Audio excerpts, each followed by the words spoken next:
Another then, mate? Yes, mate. Been off here again. You kited right round? Well, I'm trying to get him to kite away from the other line, so pull him right, trying to get him to kite left, but with this wind, yeah, he's doing it. With this wind, it's pushing the fish that way as well, isn't it, as you're playing them? Yeah.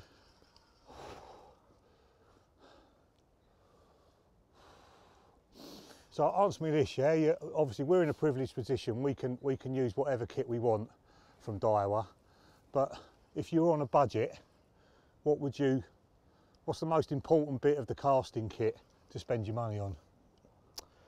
Rods, I reckon. Yeah? Definitely, yeah.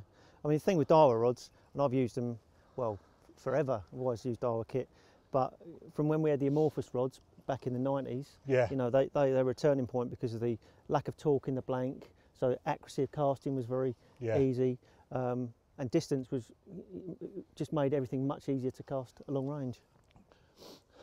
And the way things are going now, I mean, they're managing to put into a longbow, which is a fraction of the price of an Infinity, they're managing to put the same sort of stuff that you would have seen in an amorphous 10 years ago, aren't they? Yeah. If not better. Yeah, I mean, they're very similar rods, really similar. And those 12-foot 3 3/4 rods that came from that day we spent out with Nori, the rod builder or rod designer, they're so close to an Infinity now, those longbows. Definitely the rod's more important, but you know, there are reels at every budget point now, aren't there? Yeah, absolutely. I mean, them new cross casts for the money, they're just ridiculous what you're getting. You know, a long spool, brilliant line lay and everything, you know, and they're a fraction of what we had to pay years ago when we bought SS3000s. Yeah. And there's no excuse now for not being able to get out there. No, but I do see a lot of people, they spend a load of money on Beziers and the rods just haven't got the backbone in them, you know, and that's definitely the thing to update, is the rod first. He's just coming around nicely now. In you come, get in the net, get in the net, yes! Banoffee strikes again.